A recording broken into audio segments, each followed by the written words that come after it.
Sri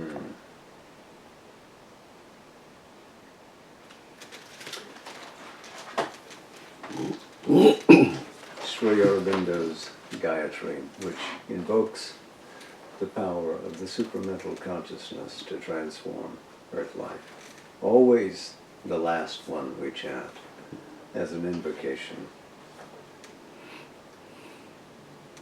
So we come tonight to chapter 26, the ascent towards supermind. The last chapter, the triple transformation, made clear to us what it means to transform life so far as we can with the realization of the inner soul in us, to find the true psyche and bring its powers into the front of our nature.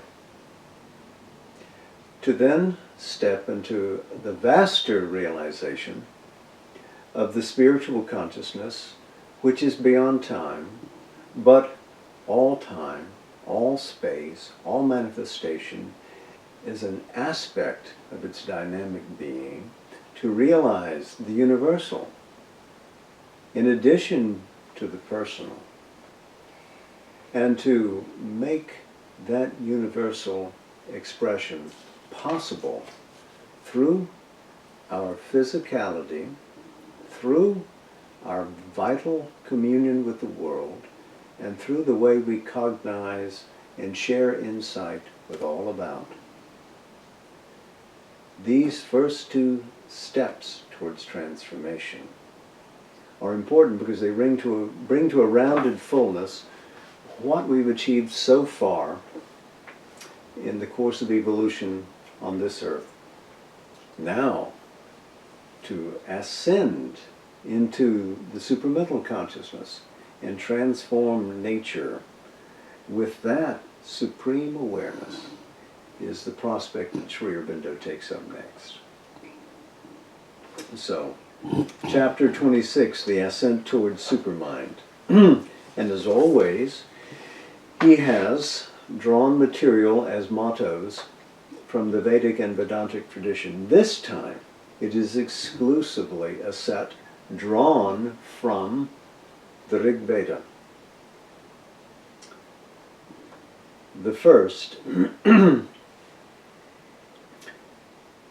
masters, pati, of the truth light, ratasya jyotishas, who make the truth grow by the truth, ritena.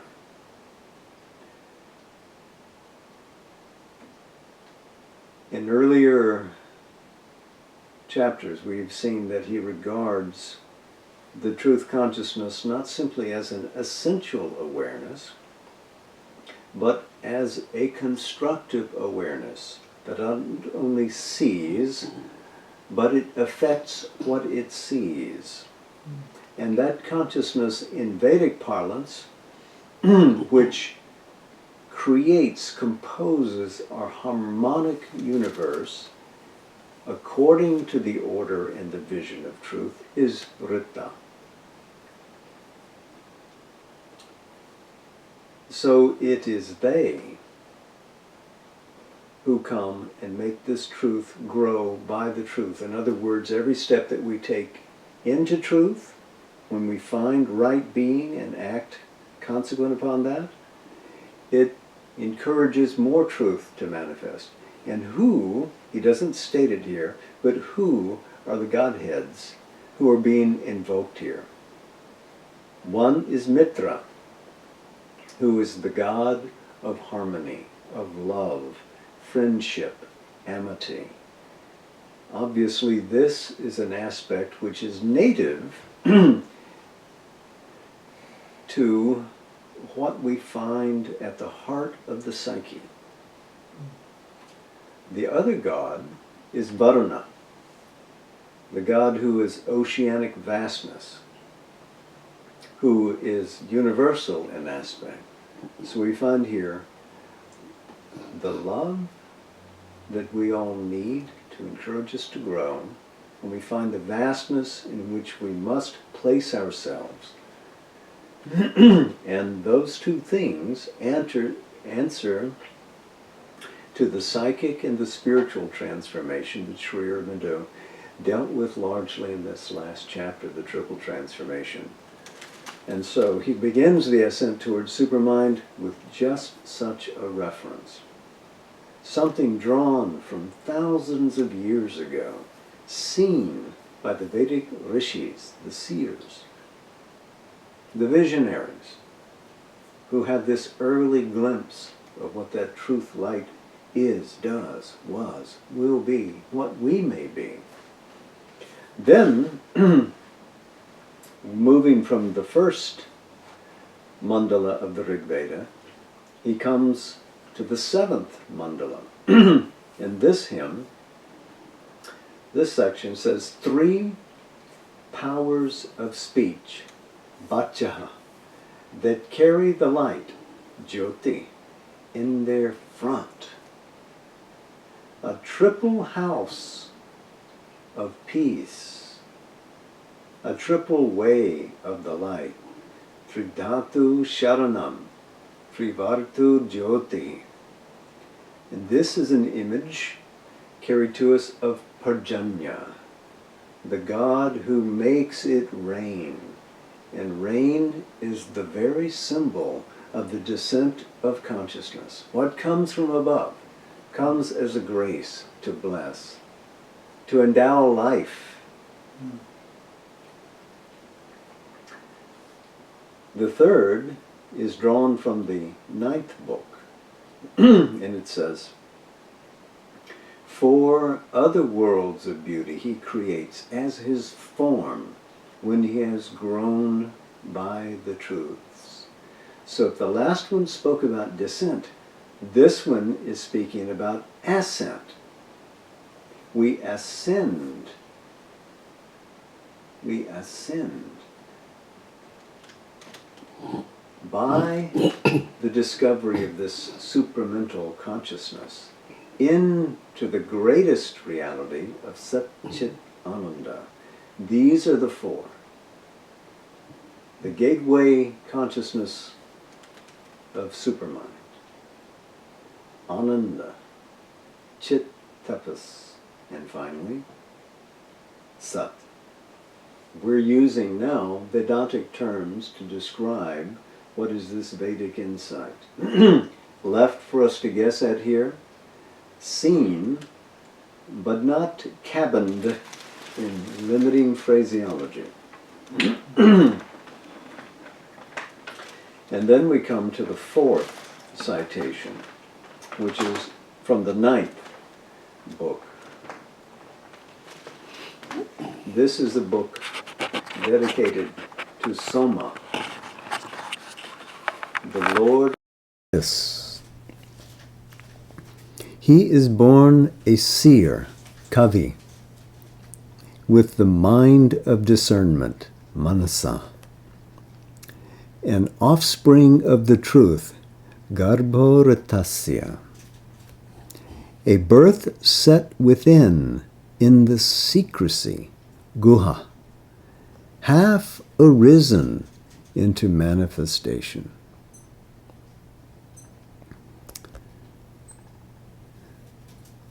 So with the growth of the mental consciousness comes the capacity to see more deeply. And then one becomes a child of the truth, being led from step to step. A birth set within in the secrecy. So inside, the psyche, coming forward, half arisen into manifestation in the glow of the mind consciousness, but pointing above towards the supramental consciousness. The 5th is drawn from the 10th book. Possessed of a vast inspired wisdom, Brahat Shravasa,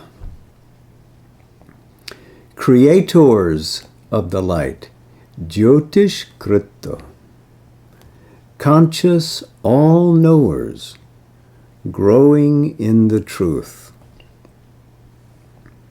So, achieving vastness, achieving oneness with the Spirit who is omnipresent,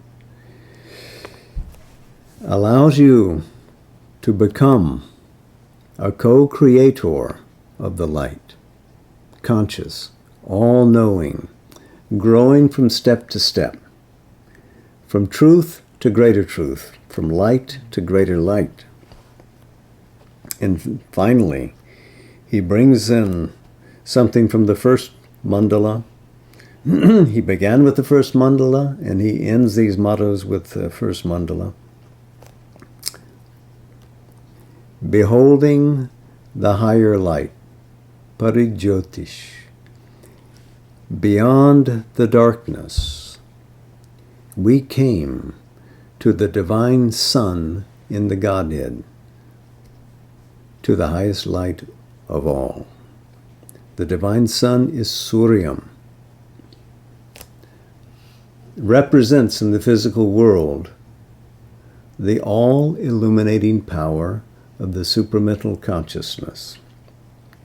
Always, whether in the tiny or in the vast, representing oneness, harmony, truth.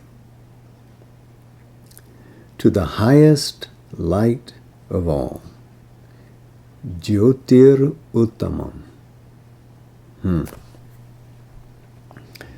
So he's led us through all these steps to recognize that here we have a cluster of hymns from the Rig Veda, the oldest spiritual books in the world. Well, books later, first utterances kept by the heart, in the heart, carved out of the heart, but a knowledge of what that truth consciousness was, seen early in the infancy of humanity, this farthest possibility. We must grow through full soulhood in oneness with the cosmos to that which is beyond, which is the fount of all that we are. So now let's take up Sri Aurobindo's chapter, The Ascent Towards Supermind. By the way, we're planning probably 7 sessions for this chapter. It will take us a while, so enjoy the journey. The psychic transformation and the first stages of the spiritual transformation are well within our conception.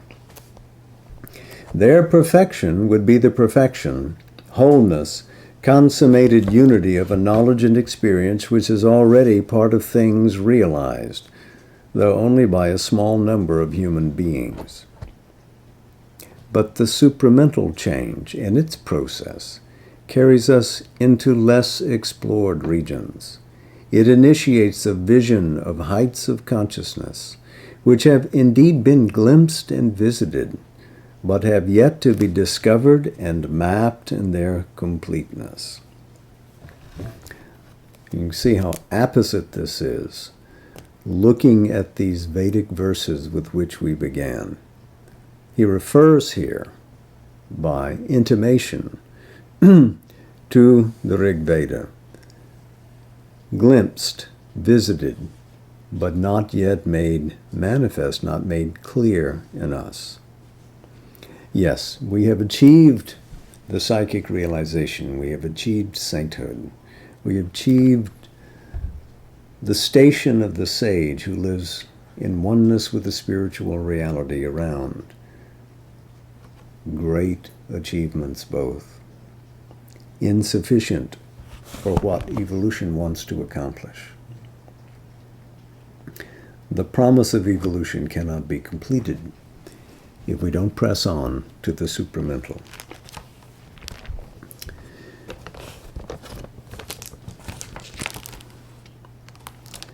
The highest of these peaks, or elevated plateaus of consciousness, the supramental, lies far beyond the possibility of any satisfying mental scheme or map of it, or any grasp of mental seeing and description. It would be difficult for the normal, unillumined or untransformed mental conception to express or enter into something that is based on so different a consciousness with a radically different awareness of things. Even if they were seen or conceived by some enlightenment or opening of vision, another language than the poor abstract counters used by our mind would be needed to translate them into terms by which their reality could become at all seizable by us. As the summits of human mind are beyond animal perception, so the movements of supermind are beyond the ordinary human mental conception. It is only when we have already had experience of a higher intermediate consciousness that any terms attempting to describe supramental being could convey a true meaning to our intelligence. For then, having experienced something akin to what is described, we could translate an inadequate language into a figure of what we knew. If the mind cannot enter into the nature of supermind, it can look towards it through these high and luminous approaches and catch some reflected impression of the truth, the right, the vast, which is the native kingdom of the free spirit. So our language, based on limited dualistic terms, time-limited, space-limited, cannot speak to what that is. Even the greatest inspiration that we have, cast in the most rhythmic and beautiful poetry, suggestive and evocative, cannot really convey that. We have to rise at least to these ranges which he describes as being intermediate, which are overhead. Spiritual mind, illumined mind, intuition over mind, those stages of the higher consciousness as they lead towards the supramental have to become not simply acquaintances for us, but close friends. We need to be able to dwell there as in our own cabins. The truth, the right, the vast. Satyam, Ritam, Brahat. These words occur frequently in the Rig Veda.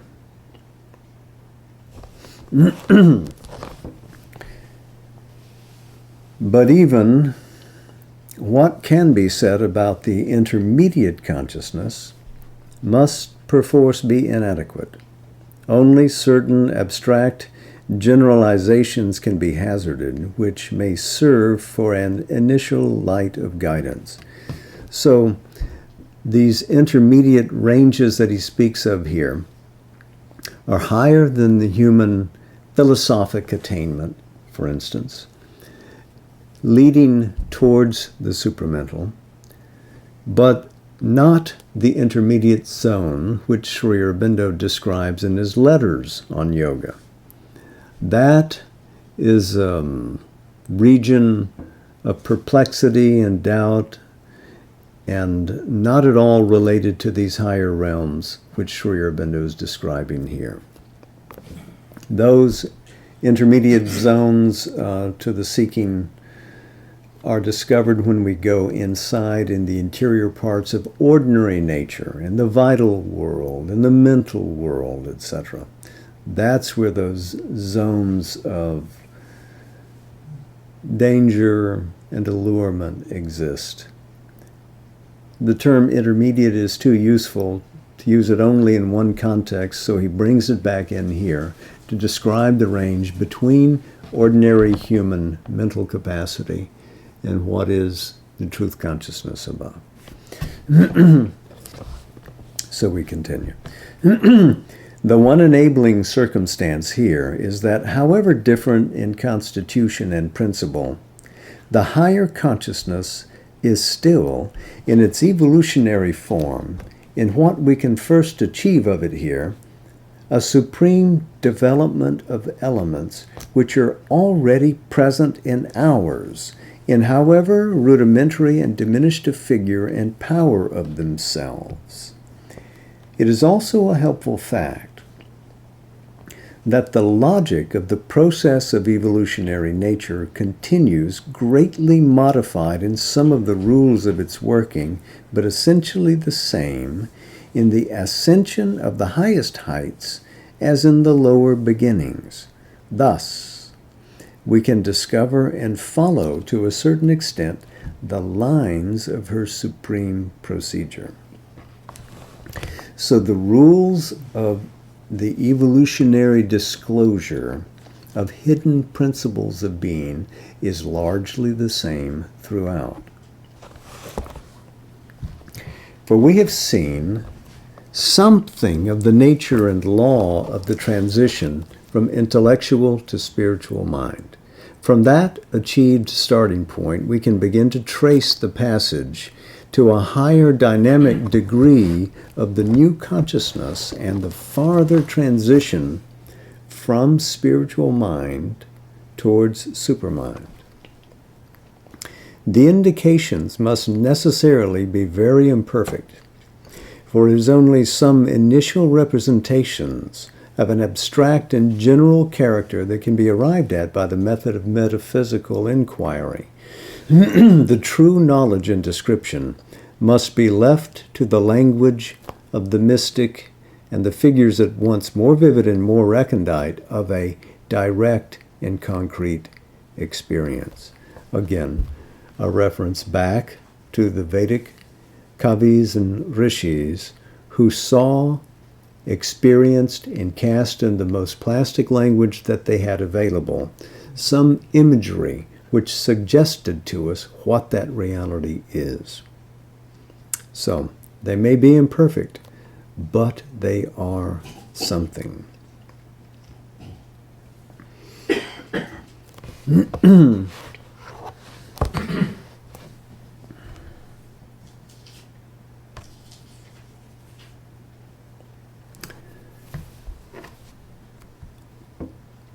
So you see what he's suggesting here, that as we leave the attainments of the past, the great spiritual realizations which have awed us before have to become normal to us and have to be overpassed to reach a still greater height.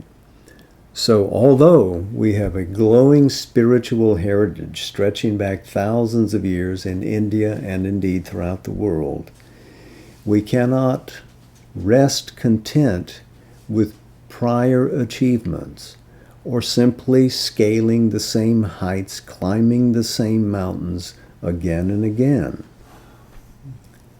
Sri Aurobindo has this golden sentence somewhere in Essays on the Gita where he says, we belong not to the dawns of the past, but to the noons of the future.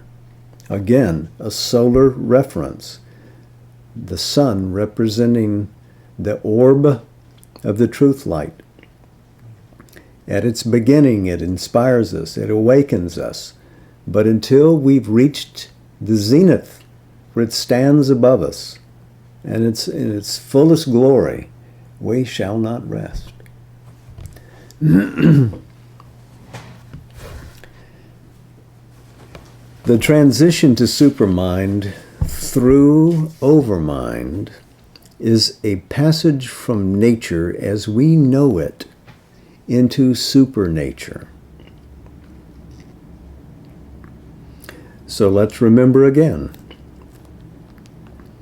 that the overmind could mark for us the highest ever achieved state of consciousness within the human belt of knowledge. The supermind leads us above. The overmind oversees all that Satchit Ananda, through its power of consciousness force, has represented an evolving world, the exterior of which looks to us like matter, life, and mind. We don't have vision to see all the way down into the inconscient, nor do we have vision to see all the way above to the superconscient. But this much we can gather from our experience. This is ordinary nature. To leave the heights, the pinnacles of awareness of the overmind, and rise into the supermind is to rise still more towards the native Satchit Ananda, which is not a mere consciousness, but is a conscious force, is a supernature, a para-prakriti. It is by that very fact impossible for any effort of the mere mind to achieve. Our unaided personal aspiration and endeavor cannot reach it. Our effort belongs to the inferior power of nature, a power of the ignorance cannot achieve by its own strength or characteristic or available methods what is beyond its own domain of nature. So, in other words, it is not the human ego saying, aha, I see that above, I shall climb to it and conquer it by Thursday afternoon. This is a motivation that comes from another source. The soul in us feels called to rise to that height. But we cannot do it given the instrumentality that we have now. So he's setting this up for the next articulation. All the previous ascensions have been effectuated by a secret consciousness force operating first in inconscience and then in the ignorance. The secret consciousness force, Chit Tapas, Chit Shakti, Sat Chit Ananda. Chit is not just consciousness, it is conscious force, it is conscious power. And it disguises itself, it masks itself, it embeds itself in an inconscience at the very basis of the cosmos, and then emerges as an ignorance. Yes, ignorance is a step towards knowledge, coming out of inconscience. So already there is evolution simply to arrive at ignorance. Something's going on in the cosmos. He continues, it has worked by an emergence of its involved powers to the surface, powers concealed behind the veil and superior to the past formulations of nature. But even so, there is needed a pressure of the same superior powers already formulated in their full natural force on their own planes. These superior planes create their own foundation in our subliminal parts, and from there are able to influence the evolutionary process on the surface. So behind in the subliminal nature, these higher powers are able in a sense to embed themselves in what is secret to the external view. They are there. And because they are studded there, along the staircase concealed to the external eye, they can place a pressure from above on the submerged parts to force the disclosure of them. So above, in the supraphysical planes, those same agencies lean down into the answering parts in our subliminal nature and place a hand here, place a hand there, and encourage, stimulate them into awareness, into activity, and so they're able to rise into evolutionary statements. Overmind and supermind are also involved and occult, that means hidden, in earth nature. But they have no formations on the accessible levels of our subliminal inner consciousness. So our inner mind, our inner life parts cannot reach the overmental or the supramental as they may be concealed in us. There is as yet no overmind being or organized overmind nature, no supramental being or organized supermind nature acting either on our surface or in our normal subliminal parts. Note how he says being and nature. Sat Chit Ananda, Sat is being, Chit is that consciousness force which substantiates itself as nature, either supernature above or the nature that we know here. So these polarities come in again, these twinned aspects of the same single being. Sat Chit Ananda continues to announce its presence even as we're here discussing all the elements of nature and the supramental, which is the gateway to Sat Chit Ananda as we rise in consciousness, and Sat Chit Ananda establishes itself in the coherencies of the supermind as it wants to enter into creative expression. So always this is about Sat Chit Ananda.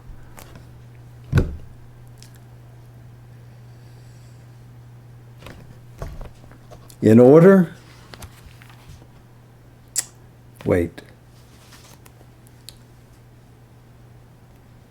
for these greater powers of consciousness are superconscient to the level of our ignorance. In order that the involved principles of overmind and supermind should emerge from their veiled secrecy, the being and powers of the superconscience must descend into us and uplift us and formulate themselves in our being and powers.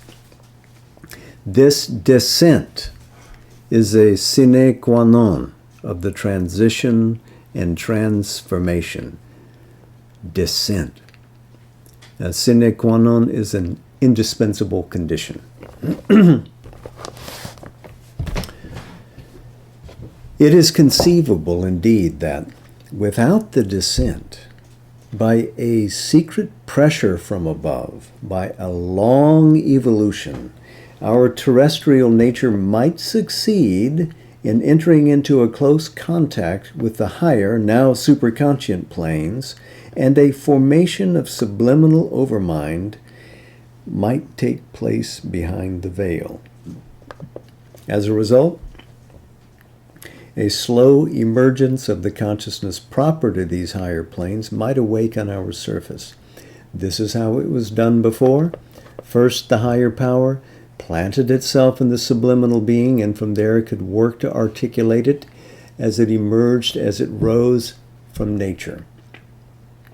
So, if we work eonically, even without a descent, it might be possible for the overmental subliminal presence to get formed,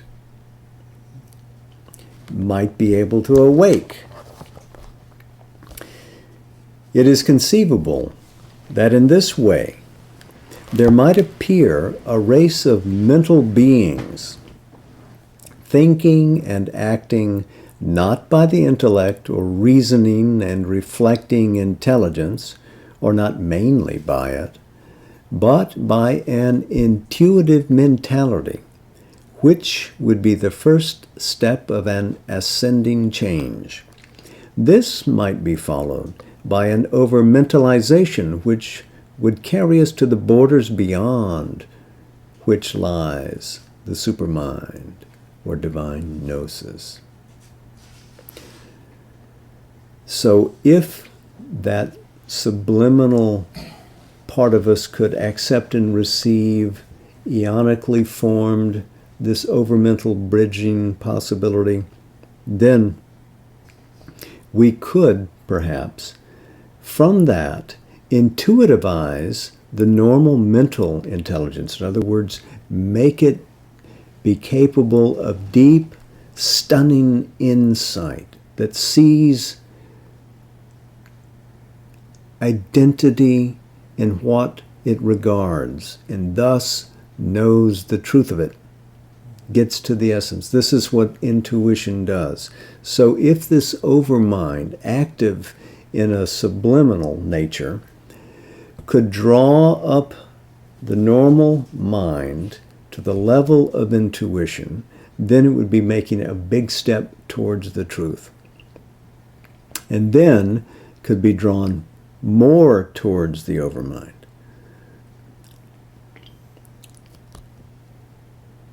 This might be followed by an over-mentalization, which could carry us to the borders beyond which lies the supermind or divine gnosis. So we would still be part of the evolutionary curve that wants, that insists on manifesting the veiled supermind within it, justifying the whole cosmic enterprise. But this process would inevitably be a long and toilsome endeavor of nature. There is a possibility, too, that what would be achieved might only be an imperfect superior mentalization. The new higher elements might strongly dominate the consciousness, but they would be still subjected to a modification of their action by the principle of an inferior mentality. There would be a greater expanded and illuminating knowledge, a cognition of a higher order, but it would still undergo a mixture, subjecting it to the law of the ignorance, as mind undergoes limitation by the law of life and matter. So it would not be secure. It would still be diminished, drawn downwards, almost by gravity, to a lower station of awareness. For a real transformation, there must be a direct and unveiled intervention from above. There would be necessary, too, a total submission and surrender of the lower consciousness, a cessation of its insistence, a will in it for its separate law of action to be completely annulled by transformation and lose all rights over our being.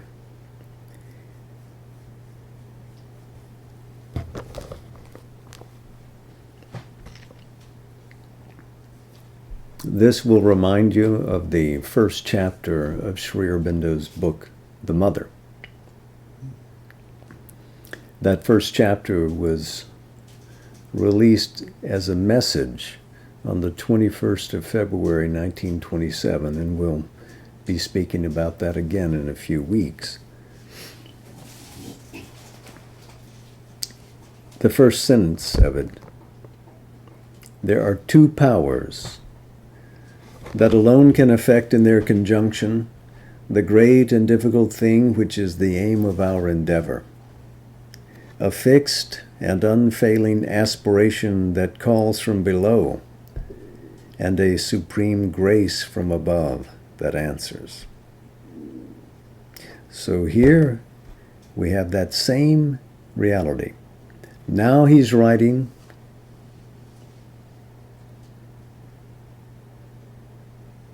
"15, 16 years later, perhaps, no, 14 at least, 14 years later. An intervention from above, but it is answering the submission and the surrender in our nature below. A soulful movement that has conquered the nature and offered it, that has said, "Come, I have made myself wide for you," and an intervention that brings this higher nature down. He says, if these two conditions can be achieved even now by a conscious call and will in the Spirit, and a participation of our whole manifested and inner being in its change and elevation, the evolution, the transformation can take place by a comparatively swift conscious change. The supramental consciousness force from above and the evolving consciousness force from behind the veil, acting on the awakened awareness and will of the mental human being, would accomplish by their united power the momentous transition. There would be no farther need of a slow evolution, counting many millenniums for each step, the halting and difficult evolution operated by nature in the past in the unconscious creatures of the ignorance. So that descent into a ready and waiting vehicle makes the rapid evolution possible to a truth consciousness. Otherwise, it is a laborious effort that nature must grind out over the eons.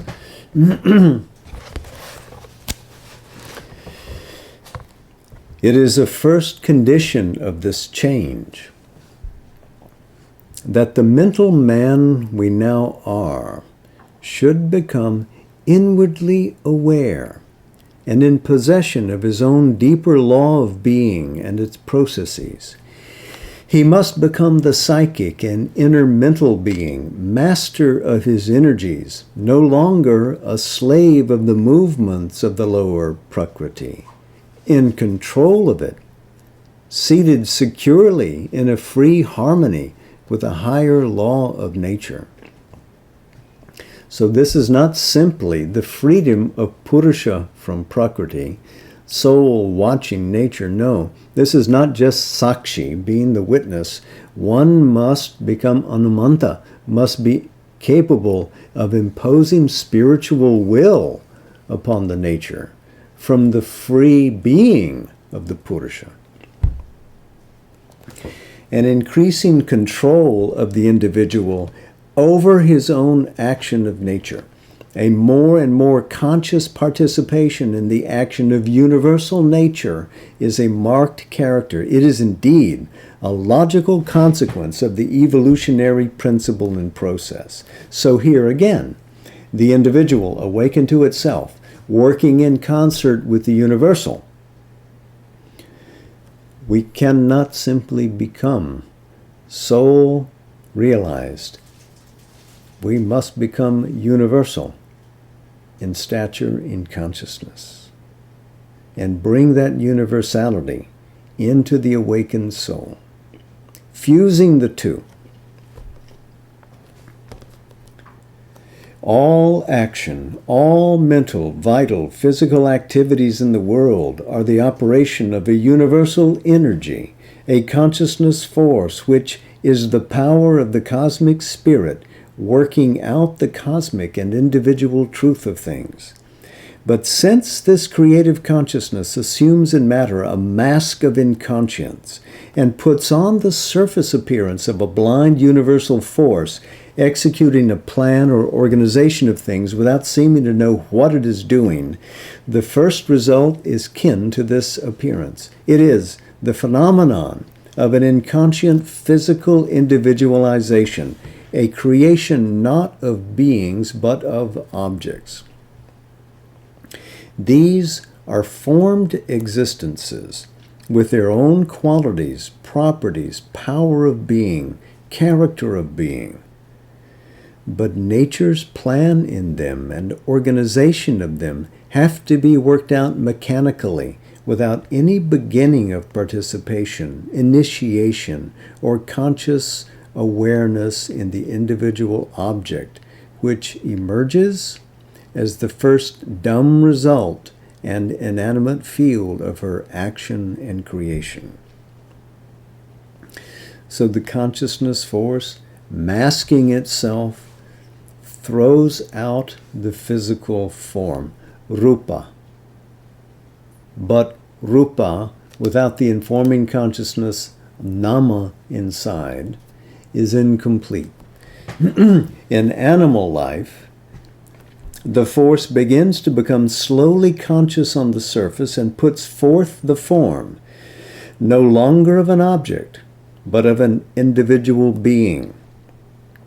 But this imperfectly conscious individual, although it participates, senses, feels, yet only works out what the force does in it without any clear intelligence or observation of what is being done. It seems to have no other choice or will than that which is imposed on it by its formed nature.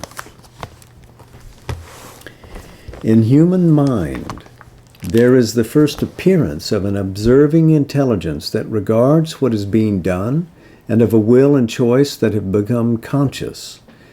But the consciousness is still limited and superficial. The knowledge also is limited and imperfect. It is a partial intelligence, a half understanding, groping and empirical in great part, or if rational, then rational by constructions, theories, formulas.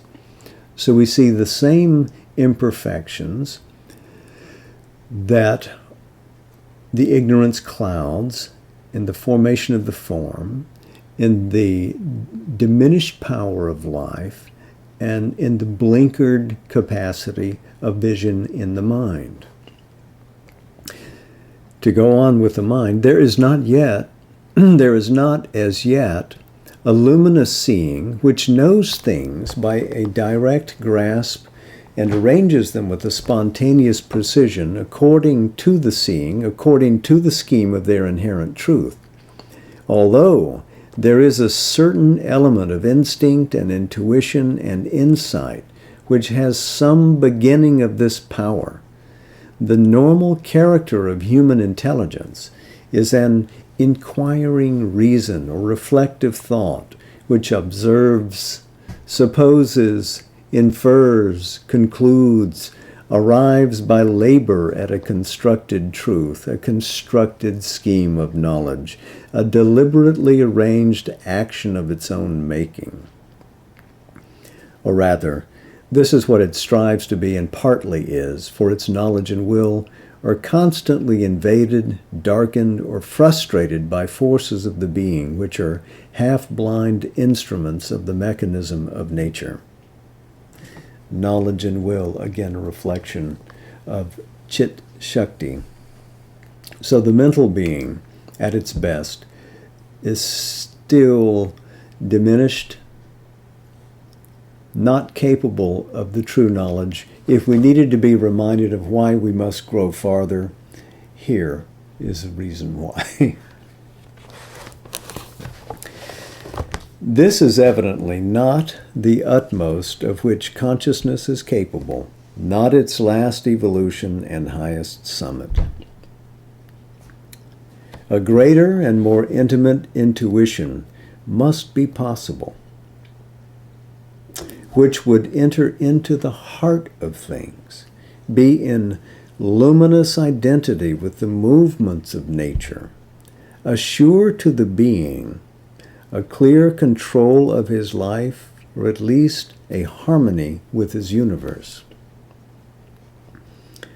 It is only a free and entire intuitive consciousness which would be able to see and to grasp things by direct contact and penetrating vision, or a spontaneous truth sense born of an underlying unity or identity, and arrange an action of nature according to the truth of nature.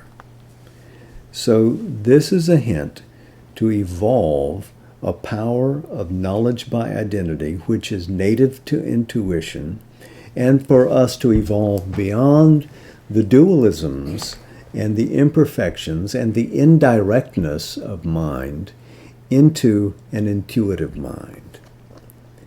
He continues, this would be a real participation by the individual in the working of the universal consciousness force. The individual Purusha would become the master of his own executive energy and at the same time a conscious partner, agent, instrument of the cosmic spirit in the working of the universal energy. The universal energy would work through him, but he also would work through her, and the harmony of the intuitive truth would make this double working a single action. Person and universe as collaborators. Soul and cosmos. The soul taking steps which frees and liberates cosmic energies which otherwise would remain untapped. The cosmos lending its vastitude to the aspiring individual.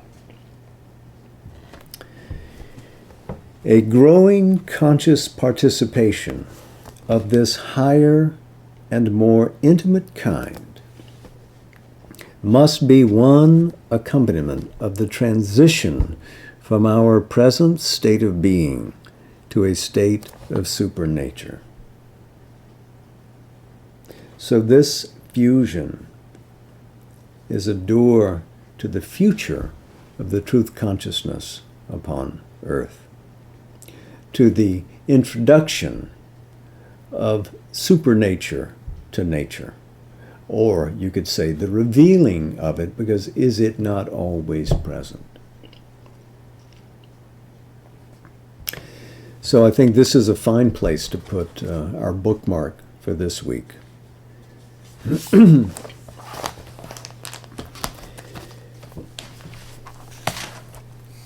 In Savitri this time, there's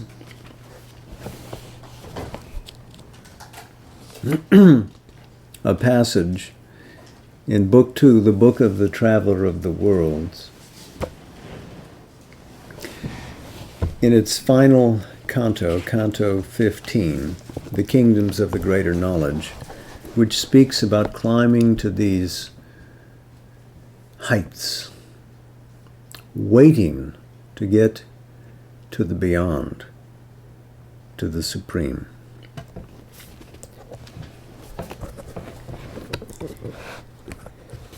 In that high realm where no one truth can come, where all are different and all is one, in the impersonal's ocean without shore, the person in the world spirit anchored rode.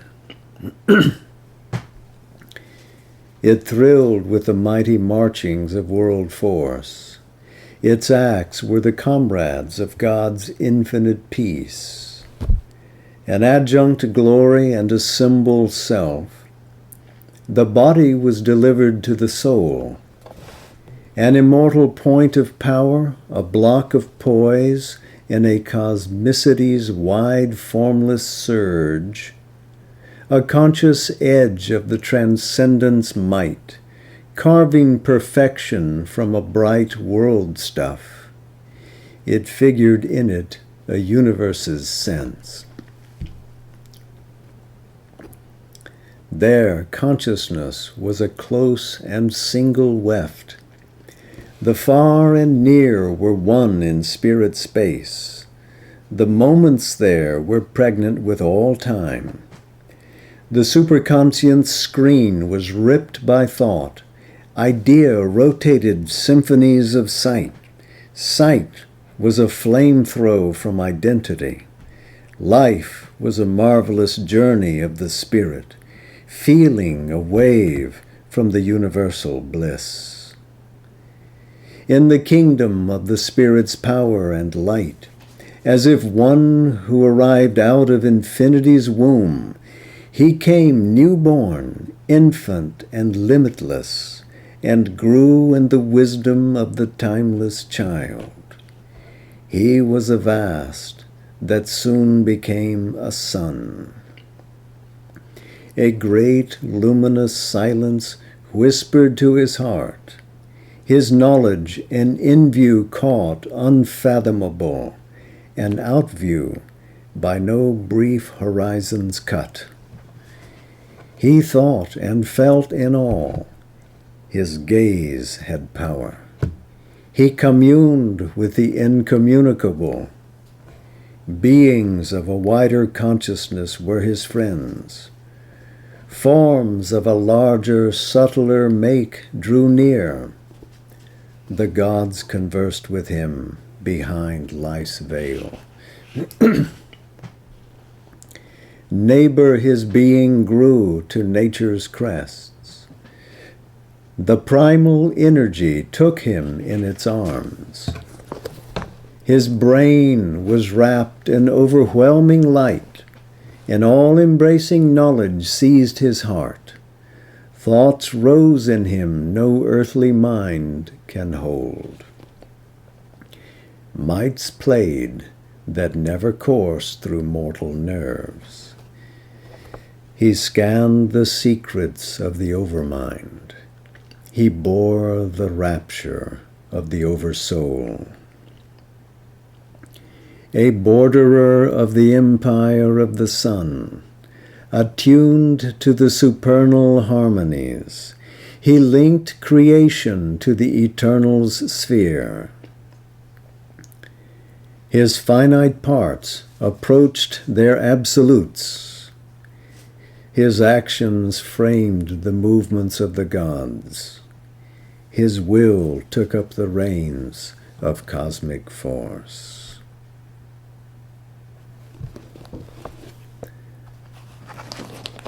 And I think you will have noted the connections of our passage tonight from Savitri with the citations from the Rig Veda with which we began.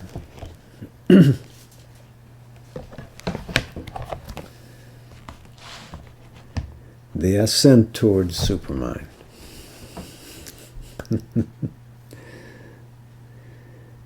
Namaste, Jai Ma.